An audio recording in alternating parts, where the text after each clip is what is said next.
So now that you have your 5 ideas, I would maybe reflect and read that list again.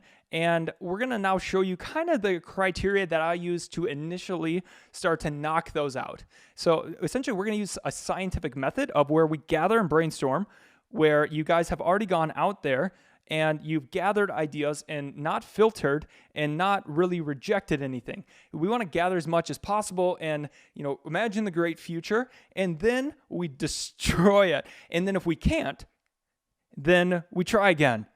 All right? And then if we can't destroy it again, and then eventually it's like, wait, I can't break this down. I don't see why this won't work. And you've got taken many angles at it. That's when I believe that it is a good opportunity to go after and very, very low risk. And that is the key. It's in this business, it's all about finding ways that you can provide value and then also at the same time, do it with the least amount of risk and the most amount of upside. So now I'll give you guys my framework of evaluating ideas, because not all ideas are good, but it only takes one idea to make it. It's a quote from Mark Cuban.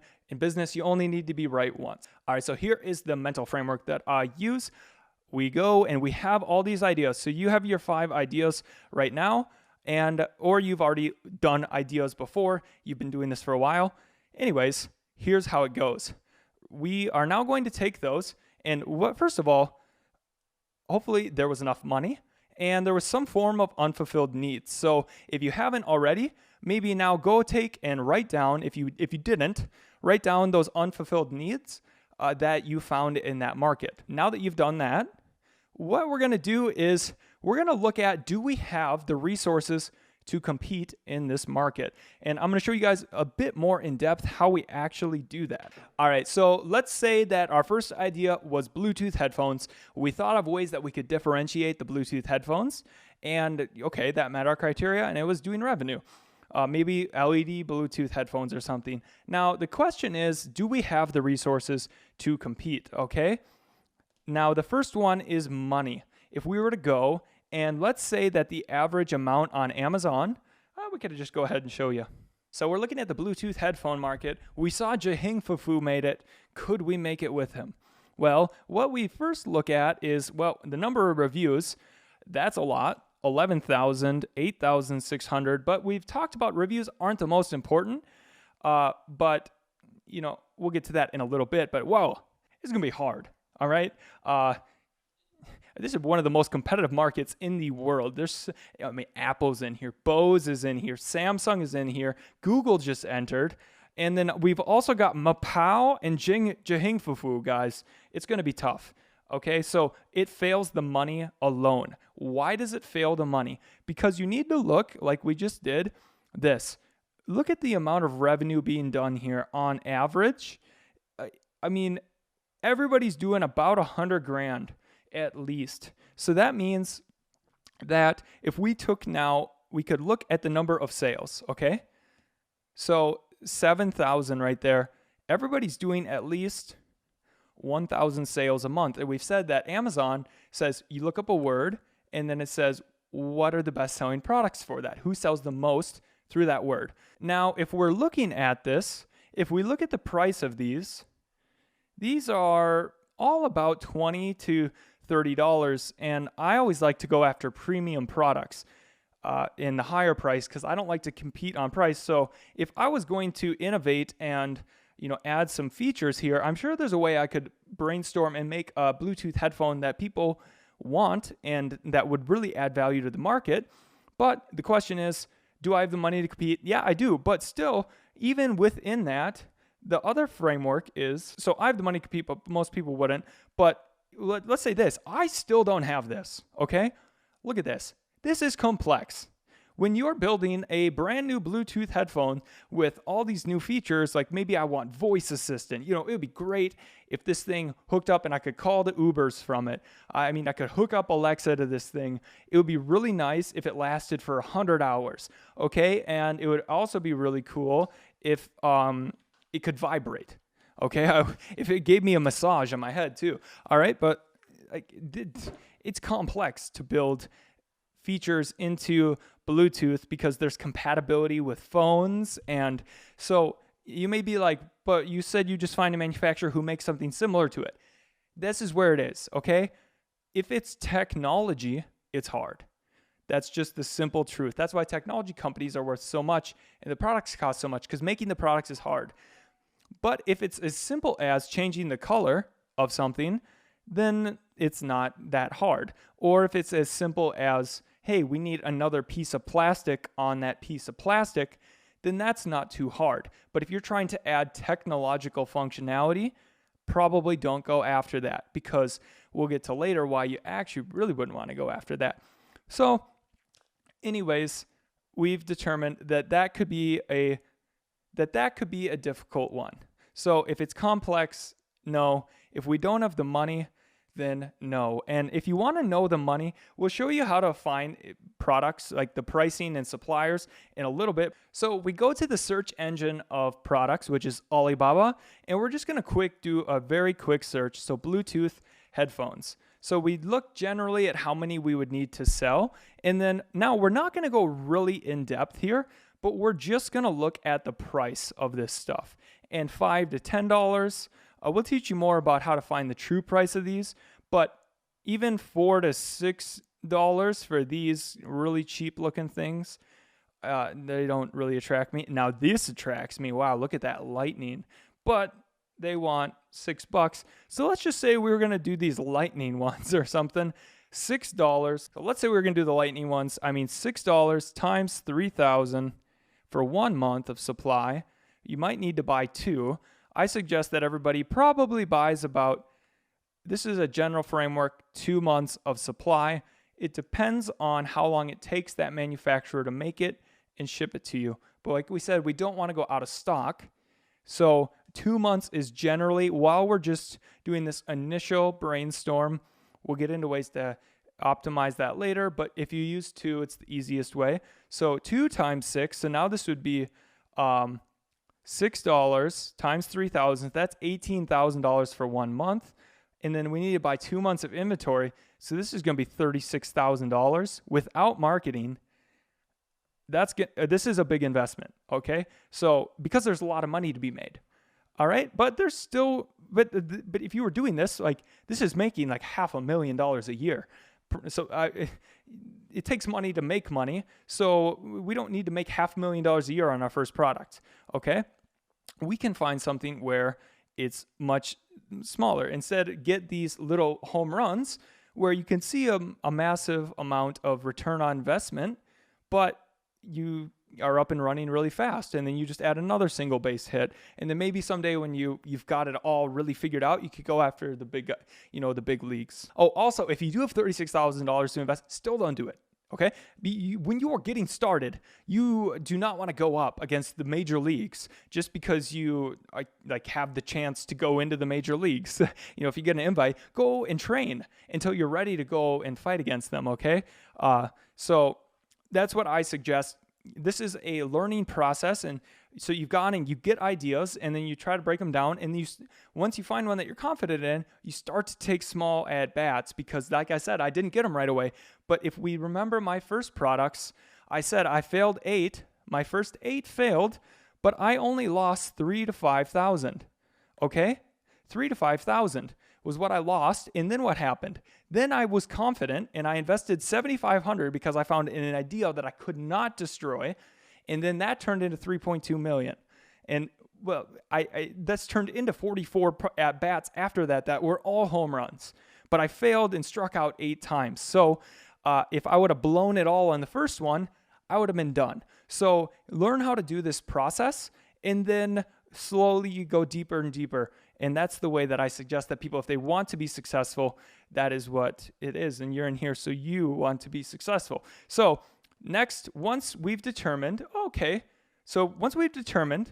all right, we have enough money for this. It's not going to make or break us, but it will make money for us. That's good. Okay? And then once we decided, this isn't too complex, let's say it's a motivational wristband like we showed before. I think I could talk to somebody who makes plastic wristbands. The school president in high school got us wristbands for our track meet. So I could probably do that. You probably could do that. It looks like it's profitable, not complex. Well, then that's good to go. So we go to the next one. Okay, so here's the other thing. If we don't stick out, look at everybody else you're up to get bat against. You're up to bat against all these people. So why, like, this, we want to make sure we have this form of differentiation, okay? Because then now, instead of going against everybody, we're just next to everybody. And it's like, oh, well, hey, I like that one, and there's nothing else like it. So whereas if you're like everybody else, then it's hard, okay? So this is the form of differentiation. That's why I said we look for that, because we're just next to them, and we're quite different. So that's what we want to do. So like we said earlier, there was the utility that people are looking for in products, and then there's self-expression. But make sure you have some form of these, and actually really question yourself. Do people want this? Let's say you're only going off utility, and the market isn't looking for self-expression, okay? Well, do people really want this added utility that you're thinking? Okay, then that's the way that we would process this. And how do we know that though?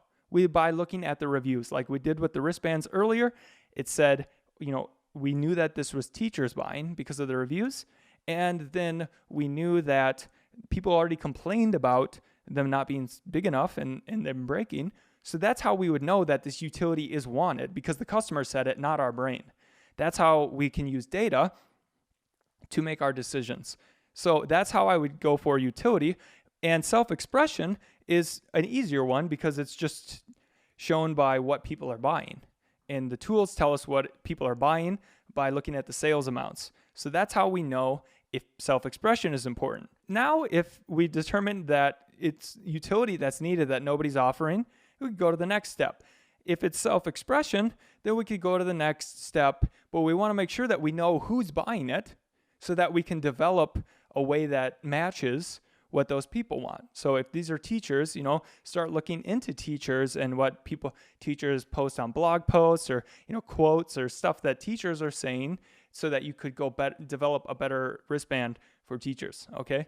So that's where this is the art part of self-expression, but you're using data to make sure that that self-expression is, that you can rely on that. And then also, I'll tell you later how we could really confirm that that self-expression is correct. And it's just kind of as simple as, when you know who's buying, you kind of just go show your new ideas to those people, and then you show the competitors. And then if they're like, yeah, I like that better, well, then that's how you validate it. It's not too hard, actually.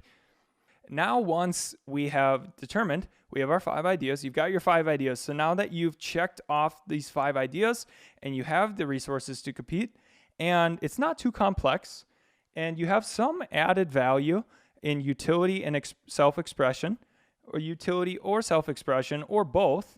The more you have, the better, but it's not required to have all of them. Now you need to look, do you have the ability to source? And this isn't as hard as it sounds. So there's a couple things to look at, and the most important one is this. So this whole reason that we're doing this is we have an idea that we're adding value, or we're solving an unsolved need through utility or self-expression. So we have this idea in our head, essentially.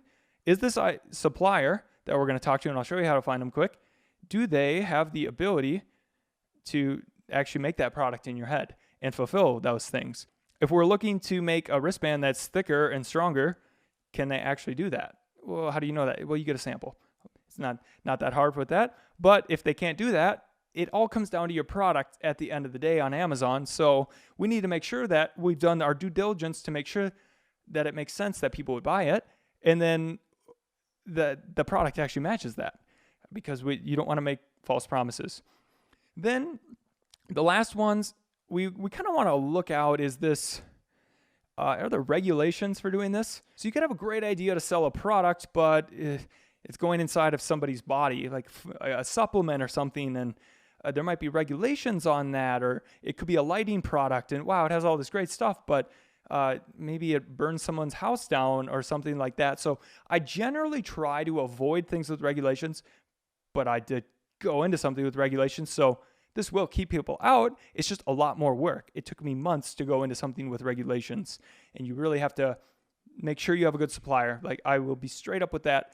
If there is danger, do your work. because you don't want to hurt anybody. Hurting somebody to make money would be a bad choice for all. So try to find an area where regulations aren't going to hamper or potentially hurt people. Now, the last one is profitable. So we've determined this doesn't have regulations, or if it does, our supplier has that, and we're not going after, on our first attempt, we are not going after anything that goes in anybody's body or an electrical outlet, okay? Or that has batteries. Don't go after those right when you're getting started, unless you really know what you're doing and you've been in business for a long time doing something else. Now go after profitability, because we need to make money selling this. And profitability is easier when we're different, because we can charge a higher price when there's nothing comparable to us. Sometimes, like, why do people pay higher for Apple? Now, Apple's very complex, so don't do that, but because there's just nothing like it, and it has a really good experience. Anyways, go after something that is profitable.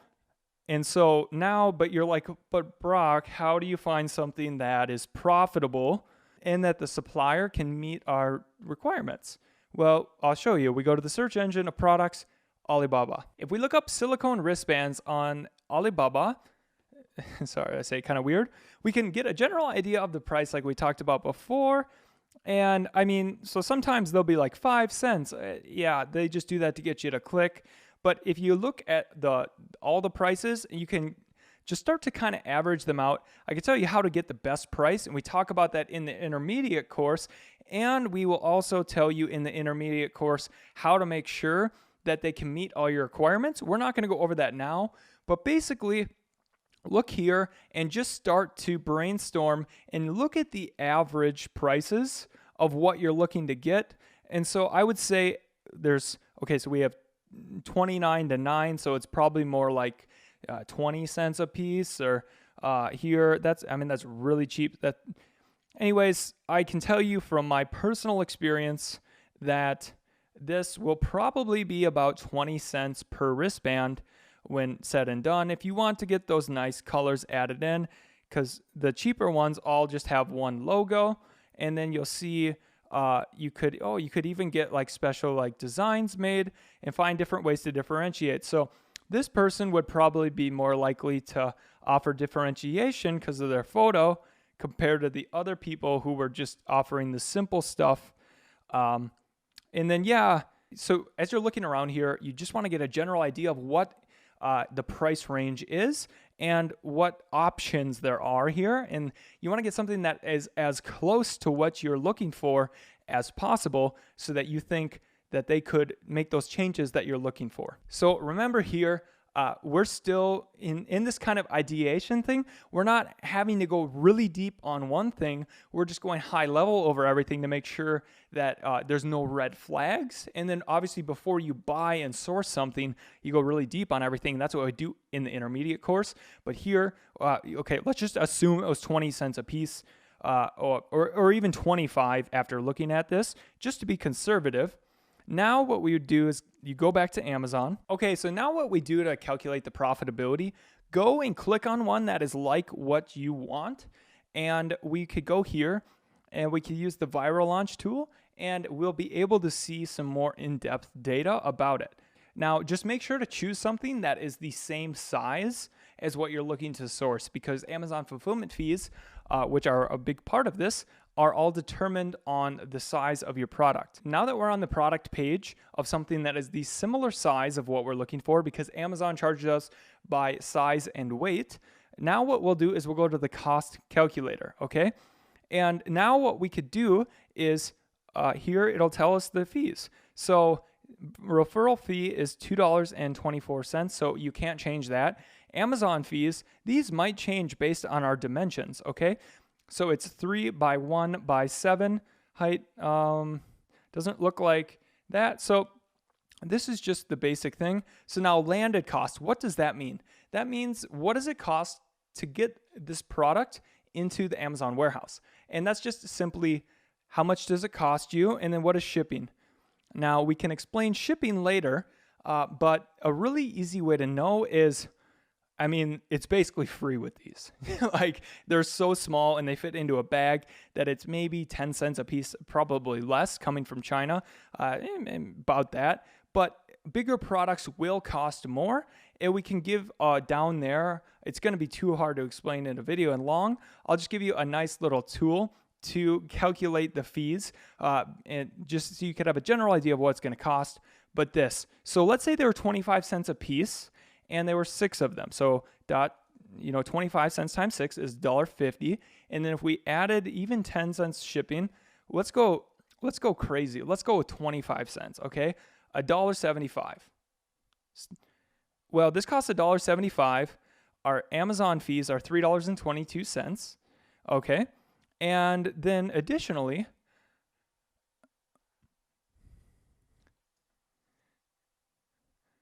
is it really? I don't think it's really an inch thick. Let's call this half an inch, and weight would be 0.2. This thing doesn't really weigh anything. Oh, so I was able to right there. I just edited the dimensions to be more what I thought. So you'll actually see that that person's paying 82 cents too much for every product they sell, just based off their packaging. So you want to make the dimensions as small as possible, but we'll get into that later. Those are just the little things you can do to tweak, but it wouldn't matter either way if we were paying, because this thing, profit per unit would be $8.54, which was right on my calculation. So it sells for, let me find the price here. So this product sells for $15, and we are able to see that with those costs, that we make $8.54 per product, and it even helps and tells us the initial amount of units to order, the amount of units that we're probably going to have to do with ads and sell maybe cheaper. We'll get into how to launch products later, but you don't need to know how to launch a product until you find one ready to launch. So don't focus on that. We're just focusing on, can this make money? Okay. And we will need essentially to do our first order. We're not even going to focus on the first order. This is profitable. Okay. Even if it was 50 cents a piece, this would still be profitable product to make and not very hard to make. So that's basically how you could also use a free tool from Amazon called the Amazon Profit or the Amazon Revenue Calculator. I don't know. Anyways, I just always look up FBA Profit Calculator on Google. We could also link it down below, and it essentially will tell you the fees and what you could expect to make yourself. So, but I like the viral launch one because it's just built on the page, whereas with the Amazon one, you're going to have to put in a bunch of info. But you guys could go check out the free one down there with that link if you want to use the Amazon tool. It works. It doesn't have all the functionality of this, but it'll show you how much you will get at the end of the day. Now, if your idea passes all of these, it's probably something that you should go forward with, or to start analyzing more in depth and start beating it down. And if you still can't, then now here's some other things that I briefly look at to do a little bit more analysis. But all ideas should go through this initial framework to just get it out of the door right away. If it doesn't meet these, don't do it. Okay? As a beginner, just this framework will really be the best way to have success. You don't want to be in the herd with everybody else, and you need to be able to fund it and make it. And if none of your initial ideas made it through this, that's okay. It takes time. Go back, use tools, use whatever methods you have, start looking at every product in your daily life and just start running them through this. And you'll start to get ones that make it through this. Now, once you have that, some other things to take into account, you want to check for seasonality. You don't want to be sourcing and looking at the sales of mosquito nets in August and thinking, whoa, this is going to make so much money, and buy a bunch and nobody's buying them in November or December. Or a kid's swimming pool, that too. You want to look at the size with a kid's swimming pool. You probably can't ship this by air because it's going to cost a lot. So you don't want to be doing things that are extremely large because you're going to have to get into sea shipping. And if you're a beginner, sea shipping is going to be difficult. And there's a whole lot of other stuff that comes with that. So we're just going to skip that. Try to find something that you could ship by air. that is, it's not too big, where you can find some way to add value, and where you can find somewhere to fill a need that's not being filled. The other key is search volume. You want to make sure that this word that you're looking for. So let's say you looked up kids hippie pants. You want to make sure that if it could look like a good idea, everybody's selling a lot and nobody is making kids hippie pants.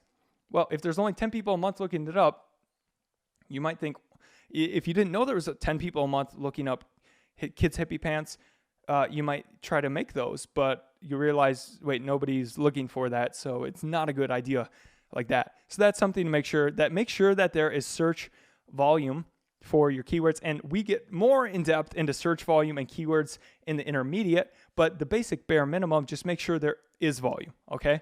Because if there's no volume, you can't sell.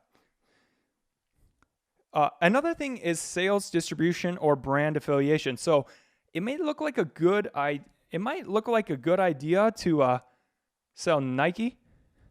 There's a Nike symbol for you. All right. Actually, no, this could be a dinosaur, I think. All right. So you're selling Nike, the Nike dinosaur. And all right, another bad drawing from Brock, but another bad idea. If you're trying to go and sell Nike, you don't want to go and try to invent a new Nike shoe, because people are buying because it's Nike. They're not buying because it's a shoe. Okay, so you need to look at the more overall shoe market. And another example would be, let's call it purses. Okay, you could have a great new idea for a purse and they're selling for a lot of money, but people are buying because it's Coach or Prada. Purses are a very different market, and a lot of people are buying because of brand and not necessarily functionality. So you don't want to necessarily look at really high-end purses and say, oh, well, then I could offer something that's way better value than that, and people should buy mine. Yes, they should, but they won't, because they're buying this because they want to be cool. They want to be a G. They want to feel, or whatever. There's the added value of Coach and Prada is that you're wearing Coach and Prada. That somehow you're cool, and people will be like, wow, she has a Coach purse. All right? We're not going to be able to do that with a limited budget as a beginner. They're not going to be like, wow, he's wearing Jing Fu headphones. I want to wear those. Okay, so make sure that we've got some form of differentiation other than the allure. And then also another thing is we want to make sure that the competitors that we're looking at have a history of selling, that they've not just been on there for 5 days, that they've been on there for months, and that there's new sellers in the market. So this goes back to the sales distribution. The best way that I could explain it is, so let's say somebody's doing, I should probably just show you guys. All right, so when we take a look example at the motivational wristbands here on Viral Launch, we'll be able to see that by looking at people, if we're trying to emulate their success, we want to see that in this market, the sales distribution, are there multiple people winning? It does look like there are multiple people winning. It's not just that one person is winning and nobody else is. It's evenly distributed. If we look at this market, people have been selling for a while. Some of these 2016, 2017, but they're not doing a crazy amount of sales, and their sales have been very consistent. So if you go in one with low reviews and consistent sales, that is good because they're consistently selling, and there's some form of choice here. So it's easier to go into because, we don't need to get that many sales to be ranking here. And on top of that, there's barely any reviews, and it has self-expression. So this would be somewhere where we could easily go in. Now, if only this guy was doing 2,700 right there at the top, and everybody else was doing 100 or 200, I would think differently about this market. But there are other people doing success here. And, maybe some people are like, this isn't much success, but half of this is profit. So I would call even $500 a month profit, a success on a product. If you build 10 of those, that's 60 grand a year. So very doable here. So a sign that would be frightening would be if the people at the top here had been selling for years and had thousands of reviews, and the only people that were new to enter the market had only been there for a week or a month, because those people probably are cheating the algorithm and they're probably not going to stay up there for very long. But this has low reviews. It's been selling for a while and it's been selling consistent. And we could solve an unsolved need here. So this would be good. Okay. All right. So I said you can cheat the algorithm. You can try to cheat the algorithm. You may have heard about this concept of doing product launches. If you're in here to this point, you've probably done your research on Amazon, and I actually do not think it is smart to do product launches and using launch services. Just a quick note on this. Basically, people will juice the algorithm to get a lot of fake sales at 99 cents through a keyword. So people would then put in motivational wristbands. So people would put in the word motivational wristbands into essentially a juiced link where it's like amazon.com/ blah, blah, blah, and then the keyword is equal to blah, blah, blah. And then, so it's basically a juiced link right here that has the keywords built into it. It's called like a two-step URL through a brand. You don't want to do that, okay? Because people think that you can just go and cheat the algorithm, and then they just say, well, that guy's making so much, so if I just do what he's doing and then I go and cheat the algorithm, I could take a little bit of his piece of the pie. Yeah, I could get that little sliver. No, that's why you see everybody fail, all right? Because they try to copy and they try to think, I can just cheat the algorithm. You're not building a business, and that's why you see all these failed stories or people calling it a scam. It's because people are trying to sell you on a dream that it's easy and that, wow, you could just make this sliver of the pie if you just go and you buy my $1,000 course and you just hack the algorithm, and they're just hacking you. All right, because they're just selling fake dreams. It does not work like that. If you're really sophisticated, you have a lot of money, there are people that do that, but guess what? They're screwed long term. And what are they doing? They're just like, they're not doing anything for the world. They're not really adding themselves long term. And it's really complex, and those people are really stressed, and they get caught, and their businesses overnight are destroyed. And they find out maybe they just made millions of dollars over these years, but they reinvested it, and now they're bankrupt. And all of that because they were just cheating. Do it the right way and enjoy what you're doing. That's what I preach. If you want to go, there's lots of $1,000 courses out there. You go try to hack something, you go lose a bunch of money, and then you could say that this is all a scam, or you could put in the hard work and think about it and never give up, and eventually you make it. Now that you guys have this framework, I want you guys to post why your ideas didn't make it. And give us very specific examples of why you thought it was a good idea and then why now it isn't. So I think that the more people that we get and examples of things and why people don't think they're good ideas is better. I mean, I could go on here and give my opinion on these all day, but the more that you guys get down there and communicate with each other, the learning is just going to really explode there, because I can only give so many examples, and it's not like my viewpoint is the only good one. There's lots of good viewpoints, and everybody has good ideas. And so I think that getting a community and actually conversation around it is the best way to get to the truth. All right, you guys, so another summary. You're going to get used to me doing many summaries, but I like to repeat things that are important, and this is the most important part of doing Amazon. So you have ideas, your 5 ideas, you comment, you put them through this framework, you comment down below of why you thought an idea was good and then why it didn't work. And then comment on each other's of why, no, maybe support each other of why it actually would be a good idea, or vice versa. You make sure that you have the resources to compete and it's not too complex, but that you are differentiating and solving an unsolved need. You make sure that you have ability to be profitable and that it's not dangerous. And then don't worry too much about a supplier being able to fulfill all the needs. We'll go over that in the intermediate course because that is a bit more in depth. But that's essentially where you're going to leave your ideas to actually going and taking action and getting samples. And then side note, you also want to make sure that it's not seasonal, or if it is seasonal, is a very good opportunity. I mean, I made a lot of money off it, but you just need to take that into account. The sourcing process is much different for that. You need to plan ahead. You don't want to source something too large to get started. It wants to go. You want that thing to fit in an aeroplane. And you want to make sure that there's actually search volume for what you're looking for, so that you're not trying to, differentiate and add value where there's nothing to add. You want to make sure that there are multiple people winning, and that you're not trying to make Jing Fu the thing. All right. And then that one wasn't nearly as funny as the last one. That's okay. Get used to it. Bad jokes all the time.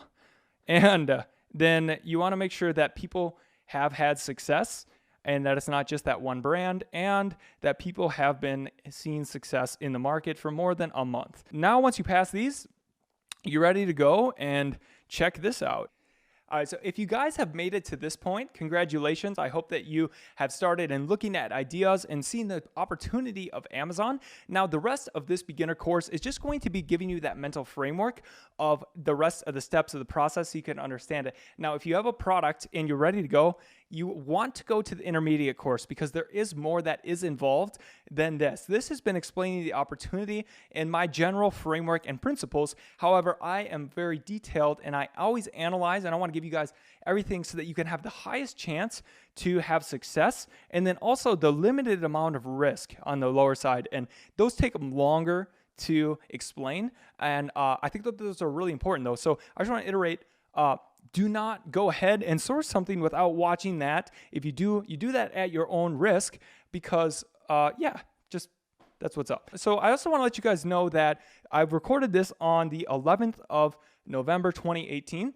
And we will be updating this and taking out if there's any errors or things that change. But the best way to do that is to follow my social media. So if you go to my YouTube, Brock Johnson on YouTube, or if you go to Instagram, official Brock Johnson, that's where you'll see a lot of the daily updates. You'll see news and all sorts of other cool stuff about business and in general, not just Amazon, but business concepts. That's going to be the best place. And that's also the best place to get my attention. If you have questions, we will be doing live calls on there. So make sure to go and follow me on there, and you'll get the most up-to-date information. And if you have questions, leave them there. And that's where you'll be the most likely to get a response. And we are doing our best. If you leave a thoughtful comment, I can tell you that it will get responded to. If it's like a 4-sentence question, we get a lot of questions that might not get answered. But if you leave a really thoughtful, laid out question, I love to answer those, and I will be answering those. So I look forward to seeing you guys there, and I wish you the best of luck. And I'm going to give you the rest of the framework. And then I just want to let you know, I will probably be talking differently in the intermediate course, because that's assuming I'll be going a lot more in depth there. So just expect that if you go to the next course, I will be going more in depth. We'll be going really deep. So if you felt that this is too shallow, don't worry. We're going deep. All right. So thanks, you guys. Make sure to check that out. And now we're going to go to sourcing and beyond.